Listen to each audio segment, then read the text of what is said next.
they've just released a third Bridget Jones movie, basically Yes. straight to streaming. Isn't it the fourth?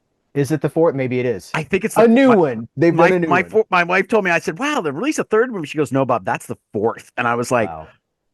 "But you're right. It went right to Peacock." Like, And so I was like, what did the other ones do? So the first one mhm. made like in the neighborhood of $350 million in like 2000 or 2001. So that's, you adjust that for inflation. Yeah, Notting Hill, again, like $350 million, hmm, something like these are huge. That's a huge yeah. return. And I'm like, when did we stop when did we stop going to see them, or when did they stop making them? Why did this Bridget Jones movie not go to the theater? If it Well, had gone to the theater, would people have gone to see it? what's the Glenn Powell Sydney Sweeney movie that did Oh, really well? it's got one of those generic names. It's like I Right. can't remember. I know The what you're mod talking about. the I've modern put a poster up of it right here so Right. people The can see it. modern version of Much Ado About Nothing, because Yeah. that's exactly what it is. That movie did really, really well. And there was a lot of industry talk that the romantic comedy was back. I'm like, I think that's hysterical off of one movie. Yeah. That Sydney Sweeney had to make the Madam Web to actually get that movie made and released. I think that's hysterical. She had to make a superhero movie to get this movie out. Um, but there's always talk romantic comedy is back, and then you see Peacock release the fourth Bridget Jones movie, and you're like, you're not even going to take a chance. Like the pedigree of the Bridget Jones series is established. She has been nominated for Academy Awards, and the supporting cast is fantastic. So you're not even going to do, and Peacock didn't even do what they did with some of their recent Halloween ones, same day streaming, same day theatrical. Why not? Why not even just put it in New York, LA, and Chicago, or let anybody book it who wanted to book it to see what would come out? Like you're talking like a $25 download of what we would get at the theater to run. Oh, we're actually running it. It's very if the studio's not going to believe in us, and then why are they even bothering to send us the likes of Wicked? Where everybody could have just gotten, $20 downloads. I had a coworker who saw it 5 times, at least 5 times in the theater. You know, he could have just streamed it. He could have just bought the streaming thing and then been done with it. So I don't understand. Is it an algorithm? Are they just saying that Bridget Jones, that what's her name? I'm sorry. Renee Zellweger. Thank you. I think of her as the girl from Texas Chainsaw Massacre: The Next Generation. Um, it did the algorithm say she doesn't have box office draw anymore? Judy did nothing. She didn't win. Nobody's going to come and see this fourth installment. And the reviews now for the new Bridget Jones are really good. So there was a major flop. Same deal with Disney, Fox slash Hulu, and the Predator Prey. Oh yeah. Oh Could you my imagine God. seeing that on the big screen? I would have killed to have seen that on the big screen. And I know I think there's a 35 millimeter print of it somewhere. Ooh. So that, and why did you even not even take the chance? You did with Romulus, but that was only because Prey did so well, and Romulus was supposed to go straight to streaming. So where is the balance? And there it is, horror versus romantic comedy. So, and this is both established. You can't even say they're just different. You've got sequels behind all of them. So you Yeah. have an audience for the Bridget Jones movie. It was really sad. It's frustrating for me because as I'm trying to get more people to come to the theater, I'm not getting options to run a movie like that. Or I've got like a 2 week window before it goes to Netflix. Tick Tick Boom or whatever it was, the Andrew Garfield film. We had a 2 week window and we did really well that first week. Second week, everybody held off. And it's just one of those things where you're like, don't announce when it's going to come out. We have a film coming up called Queen of the Ring, and we have a 45-day window before it goes streaming. That's great. That's a Yeah. month. That's over a month. So the people who want to see it theatrically are going to get a chance. And even then, your ticket price versus straight to streaming at like a VOD service, as you have to buy it straight out, is probably going to be the same for two people. So I don't think the industry knows what to do. And I think that's the problem. Everybody's relying on AI to tell them, or the algorithm of actors' names and things. Because Julia Roberts and Ethan Hawke were in a Netflix movie that got great reviews, never even put it in the theater. And you're just Yeah. like, that's Julia Roberts, right? So we have no faith in Julia Roberts and her and George Clooney had another movie, went straight to streaming. No faith in those two people anymore. They're done. It's such an interesting time. I heard Robert Zemeckis just made this movie called Here, which is this. I mean, you know what it is, but if the Yeah. audience doesn't know, it's a sort of a locked off shot of this house over time, and it covers multiple generations and multiple families and the drama within the house. And he was doing the press circuit after that to promote it, and somebody asked him, what's your next project? And he was like, I have no idea. And he's like, you don't know what your next project is? He's like, we don't know if this is a success or not yet. The bean counters have to decide if it was. He's like, no one knows how to quantify success anymore because the model now is you make a movie. It is the model that used to exist is you made a movie, it was released to theaters, it made money in theaters, then it went to the video market, it made money there, and then that fueled your next project. Now it's in theaters for a weekend or two, and then it's on streaming, and no one knows how to quantify what a streaming success is Yeah. because it's a subscription-based model and it's not necessarily a revenue-generated model.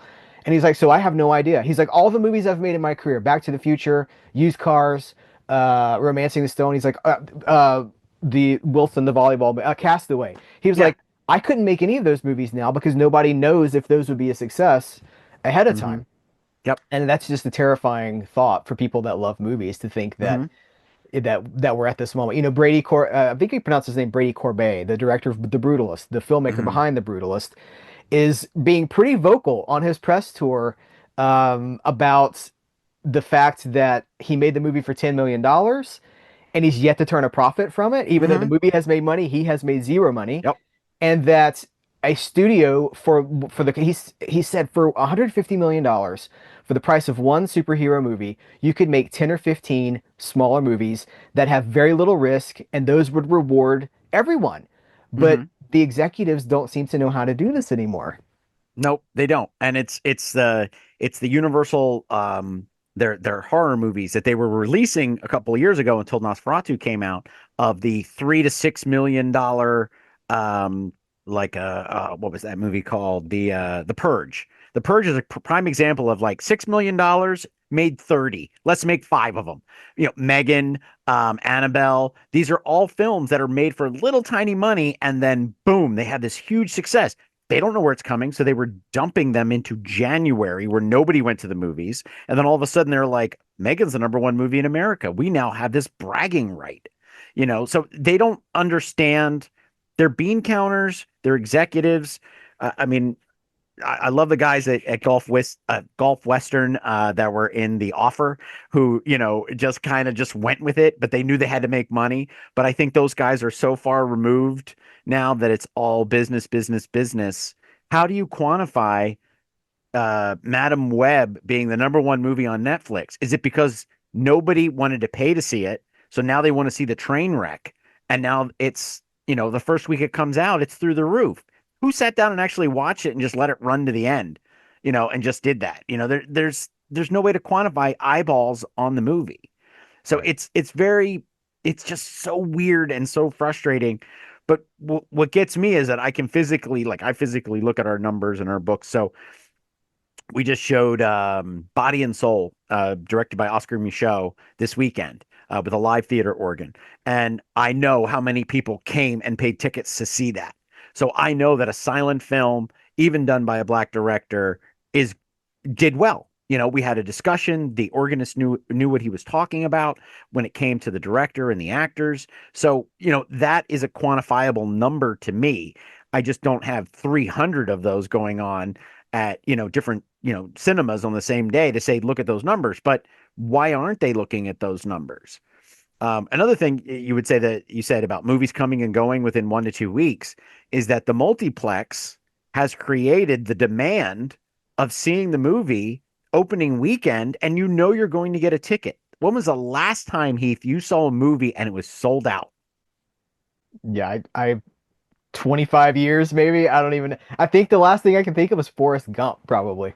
The last thing I remember seeing, and I had to drive to a totally different theater, was my girlfriend and I at the time went to see Sleepy Hollow. We went less than 10 minutes from my house. It was sold out. And we were like, what?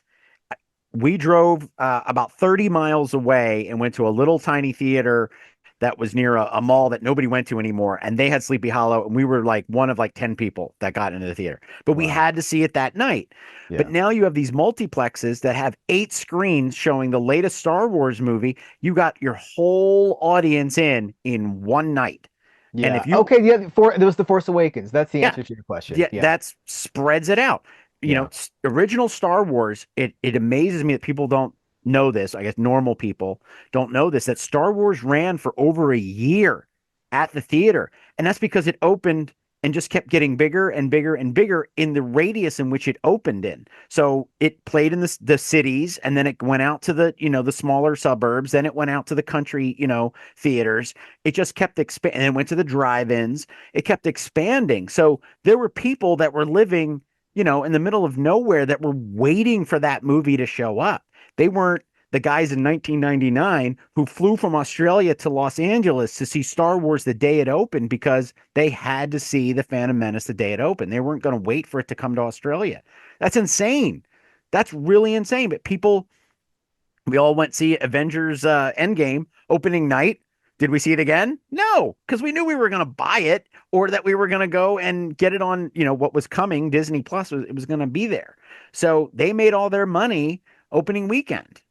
Even the first Avengers movie, I'd worked for a website where we would do a box office report. I think we were on like week 5 that Avengers was the #1 movie. And what was that? 2011, 2012? Wasn't that long ago, in the fabric of time. But that was a movie, The Dark Knight and The Dark Knight Rises. 5, 6 weeks, the #1 movie in America. Now you're lucky if they hit 3 weeks, or 4. Beetlejuice did really, really well. It was over what, almost half a billion, and that's really good for a September movie. And that's where it should be in September. There's so many different factors, and there's so little knowledge to the people, I think, that are the bean counters, that they Mhm. don't look at that. They just get their paycheck and then move on.